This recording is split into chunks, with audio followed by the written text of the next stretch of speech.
bien, entonces continuamos con la parte experimental de validación de métodos, el módulo de robustez de métodos analíticos. Lo vamos a desarrollar en esta sesión. Dentro de las características operacionales se encuentra la robustez. Para los diferentes métodos que tenemos establecidas pruebas, pues la robustez está obligatoria para un método nuevo. Para un método normalizado no es necesaria. Y en el caso de métodos modificados, depende de si es relevante. En la evaluación de la robustez, ¿qué vamos a poder involucrar? El desarrollo del método, pues habrá que mirar cómo aplica la robustez en la optimización del método, lógicamente en la validación y en los interlaboratorios.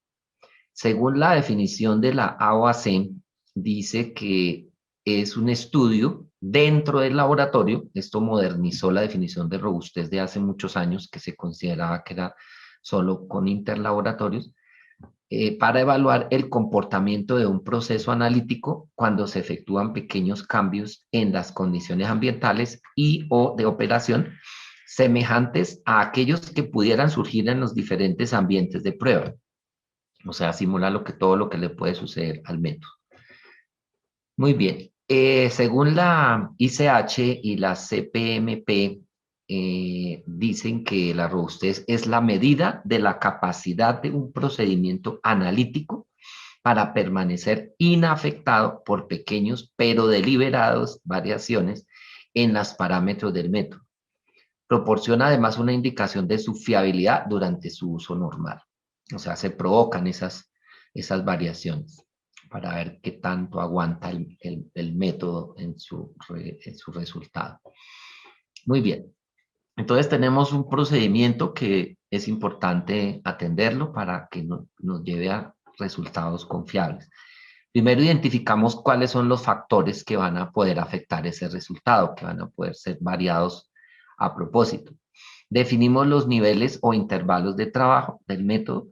Hacemos un diseño experimental, que es muy importante porque cuando son varios los factores, pues podría demorarse demasiado la combinación de ellos. Definimos en un protocolo experimental lo que vamos a hacer. Hacemos los cálculos de esos efectos, de esos factores, y al final pues llegamos a unas conclusiones sobre la robustez del método. Entonces iniciemos. La identificación de factores. Definimos niveles o intervalos. Pueden ser operacionales o pueden ser ambientales. Operacionales, pues de acuerdo al protocolo de operación, y los ambientales según lo que dice la literatura para cada uno de los matrices, métodos, el sentido común del analista que tiene experiencia y la estabilidad del analito. Esto es aplicable tanto para métodos cualitativos como cuantitativos. El ejemplo podría ser en cuantitativos la composición de la fase móvil, variable de influencia fosfatos, temperatura del horno, flujo de gas nebulizador. Y en los cualitativos se deben evitar esos factores. Lote y fabricantes de columnas pueden incidir y diseños de experimentos. Es algo fundamental. El ejemplo para cromatografía de gases, en la definición de los niveles o los intervalos, pues tenemos múltiples factores. Está la temperatura de inyección, la temperatura de la columna, la temperatura de detección. Para el programa de temperatura, su temperatura inicial, la temperatura final, la pendiente del gradiente de la temperatura, la rata de flujo del gas. Para el programa de flujo, el flujo inicial, el flujo final, la pendiente del grado de flujo, separación del flujo, el tipo de liner, factores de la columna, lote de la fase estacionaria, fabricante, edad de la columna. O sea, son múltiples factores. La pureza de los gases en otro ambiente pudiera ser el flujo de argón en el plasma, el flujo de argón en el nebulizador, el flujo de aspiración de la muestra. En cada uno de los métodos es importante identificar cuáles son los factores que vamos a evaluar en la robustez. Otro ejemplo, concentración de aditivos, temperatura, voltaje aplicado, tiempo de inyección de la muestra, concentración de la muestra, SBW, velocidad de adquisición, preparación de la muestra y tantos otros que conocemos en los ensayos. Bien, la extracción de los analitos. Entonces, tenemos varios pasos. Pesamos 10 gramos de muestra homogenizada, adicionamos 20 microlitros del estándar interno, adicionamos 10 mililitros de ACN, agitamos por 1 minuto, lleva a ultrasonido por 5 minutos, centrífuga por 4 minutos a 6.000 RPM, o sea, hay una serie de pasos que pueden llegar a ser factores de la robustez. En la limpieza de la muestra, tomar sobrenadante, adicionar 25 miligramos de PSA, agitar por 2 minutos, centrifugar por 4 minutos a 6.000 RPM, tomar alicuota del sobrenadante y filtrar, analizar por la técnica, que en este caso es UFLC-MS. Muy bien. Entonces, típicamente valores simétricos respecto al valor de referencia. Resultados de desarrollo del método, valores externos, transferencia del método, personal más relacionado con el método, niveles asimétricos, horno a 30 grados, considerar la incertidumbre. O sea, todos estos factores en ciertos métodos se vuelven bastante críticos. En el caso de la extracción, el pH de esa extracción, la incertidumbre del estándar del pH para llegar a un intervalo de pH 4.56 más o menos 0.10. Puede ser que venga ya el estándar preparado, referenciado, o puede ser que se prepare en el laboratorio. Ejemplo con incertidumbre. Considera la incertidumbre de la preparación de un estándar. Supones que la concentración definida en el procedimiento corresponde a 100 miligramos por litro, la cual se prepara usando un balón aforado de 100 mililitros, para el cual el fabricante declara un máximo error permitido de 0,08 mililitros y pesando 10 miligramos de la sustancia en una balanza con una incertidumbre estándar de 0,2 miligramos. En este caso, tenemos una incertidumbre relativa para el volumen de 0,08 en esos 100 mililitros y la incertidumbre relativa de masa 0,2 miligramos en estos 10 miligramos que pesamos. Hacemos una propagación de las dos incertidumbres relativas, que es como decir fracciones, y esas fracciones pues las multiplicamos por el de la concentración definida de 100 miligramos por litro.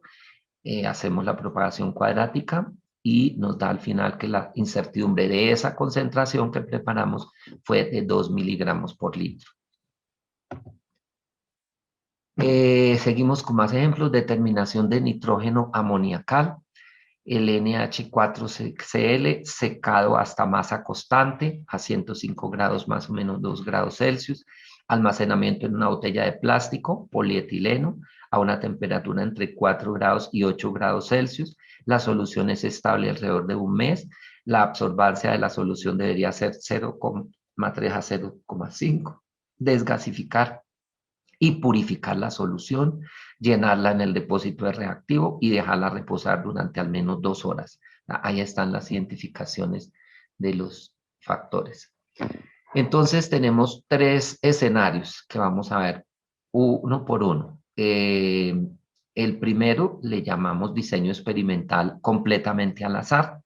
Es el modelo más básico para un estudio de influencia de una variable, de un factor. Este puede ser expresado como, pues el valor medido X sub IJ va a ser igual a su promedio, la expectativa matemática, más el factor que vamos a estudiar, más el error de medición que está presente en esta evaluación. El segundo podría ser llamado diseño experimental factorial y está planteado inicialmente como el valor medido, que es igual a la expectativa, el promedio, más el factor 1, el factor 2 y el error de medición. Posiblemente también se puede cuestionar si hay interacción entre esos factores, que sería un tercer elemento. El análisis de varianza, entonces, tal como lo conocemos en la estadística clásica, pues tenemos unas fuentes que son entre los datos y dentro de los grupos de datos. Entonces aquí están planteadas las ecuaciones que al final servirían para aplicar la prueba de Fisher, comparando, pues digamos, estas varianzas para darle la validez a si son adecuadas o no son adecuadas, si son estadísticamente diferentes o son similares. Entonces, si hacemos un ejemplo del diseño experimental completamente al azar, tendríamos para el ácido nítrico al 55%, hacemos 3 mediciones, para el ácido nítrico al 60%, otras 3 mediciones, y el ácido nítrico al 65%, otras 3 mediciones. De esas mediciones vamos a encontrar una desviación estándar total, que la podemos encontrar estadísticamente como la propagación cuadrática de las desviaciones estándar de los factores más la desviación estándar al cuadrado de los errores. En el ejemplo que tienes también acompañando en el Excel que puedes consultar en cualquier momento, pues tenemos aquí para determinación de metales en labial, tenemos una serie de réplicas, el resultado número 1, el resultado número 2 y el resultado número 3. Cada uno tiene 20 datos. Entonces podríamos aplicar la desviación estándar total como la desviación estándar al cuadrado de los factores más la desviación estándar de los errores. Cada uno de esos datos los podemos poner en ecuaciones tal como están definidas de las, digamos, de las diferentes desviaciones estándar contra el total. Cada uno de los datos sería Y sub TR y el gran promedio de todas las desviaciones sería Y barra punto punto, según la nomenclatura de la estadística. Y para el error tendríamos que es la doble sumatoria desde T hasta 20 que tiene cada uno de los resultados y hasta 3 que son las diferentes réplicas que se tienen o a los diferentes factores de influencia. Y volvemos a tener aquí el promedio de cada fila como Y promedio T punto. Muy bien. Entonces, recuerdas que siempre hay que hacer la prueba de normalidad y la prueba de homogeneidad de varianzas. Entonces, podemos consultar en esta dirección de internet. Inmediatamente te abre una página donde te permite ingresar los datos. Para el caso de la normalidad, usamos el de Shapiro-Wilk y este permite ingresar todos los conjuntos de datos. Inmediatamente va a generar un análisis de la normalidad y aquí nos indica el relojito, si quieren verlo, que está en una zona favorable, es decir, que todos los datos tienen un comportamiento normal. Muy bien. La homogeneidad de varianzas cuando tenemos más de dos conjuntos, porque la prueba del Leven era como de dos conjuntos, pero pues aquí hay otra opción con el test de Costrand que se puede hacer con conjuntos de datos. Entonces aquí tenemos tratamiento 1, tratamiento 2, tratamiento 3, porque tenemos 3 conjuntos de datos, cada una de las concentraciones de ácido nítrico, y permite ingresar todos los datos simultáneamente para evitar hacer por parejas que se demoraría mucho más. Aquí al final concluye que es favorable la comparación de varianzas, pero igual si se quiere aplicar por parejas, pues Leven también permite coger, digamos, dos conjuntos en una sola columna y un tercer conjunto en una tercera columna y podríamos aplicarlo simultáneamente también para llegar a una conclusión de que Leven nos dice que se cumple el requisito de homogeneidad. Este es como más fácil de leer el resultado. Ahí cogió las 60 resultados, los analizó y nos dio el conjunto, el feature final. Muy bien. También se puede hacer por parejas, si uno lo quiere hacer, no hay ningún problema, pues también se puede hacer el 1 con el 2, el 1 con el 3, el 2 con el 3, y ya quedaría completo, pues se demora un poquito más, pero llega igual a la misma conclusión. Otra opción para evaluar la homogeneidad de varianzas también está con el feature directamente en esta página de los ingleses que nos favorecen con estos digamos, algoritmos. Entonces, también podemos analizar los conjuntos de datos para mirar cómo se comporta la variación de las varianzas, valga la redundancia. Igual tenemos acá los dos resultados que son favorables, no tenemos ningún problema. Aquí están muchos análisis que da ese software, muy interesante, sobre cómo se comportan cada una de las distribuciones y sus límites críticos, y pues es una herramienta bastante aplicable, muy interesante, igual que el software R. Muy bien. La análisis de varianzas, también entonces, pues simplemente entramos a Excel, le damos la organización de los datos, aquí tenemos las 3 concentraciones, cada uno tiene 20 datos y pues nos calcula las varianzas y los factores F para el conjunto. Aquí estaría variando un solo factor porque está variando la concentración de ácido nítrico en el conjunto y nos da que F es mayor al F crítico, el F calculado, y nos estaría dando una aceptación de las varianzas. Muy bien. Pasemos al segundo escenario, donde queremos tener una mayor cantidad de factores y pues ya se facilita optimizar el sistema de evaluación con el diseño factorial. Entonces tenemos que la respuesta va a depender del promedio de los diferentes factores y de los errores.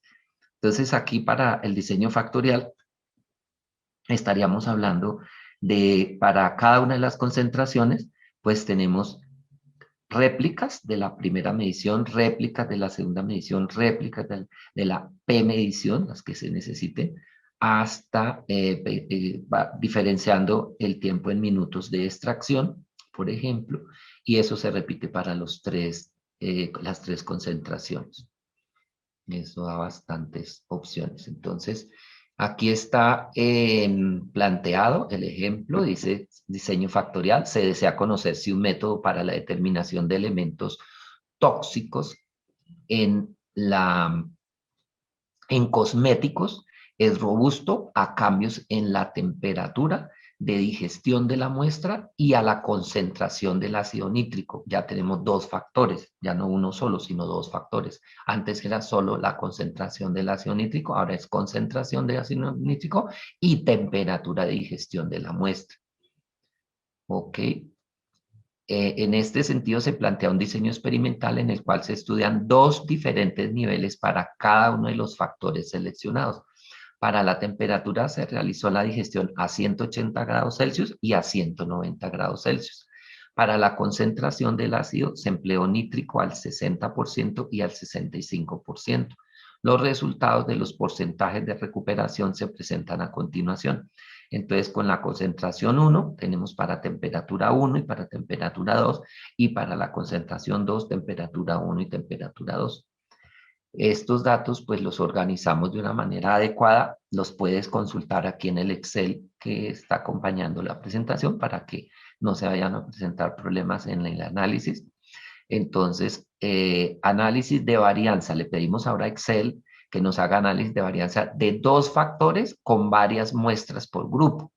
Entonces tenemos todos los datos analizados y las hipótesis nulas serían el factor 1, el factor 2 y la interacción entre esos dos, es decir, la concentración del ácido nítrico y la temperatura, y la interacción entre esas dos.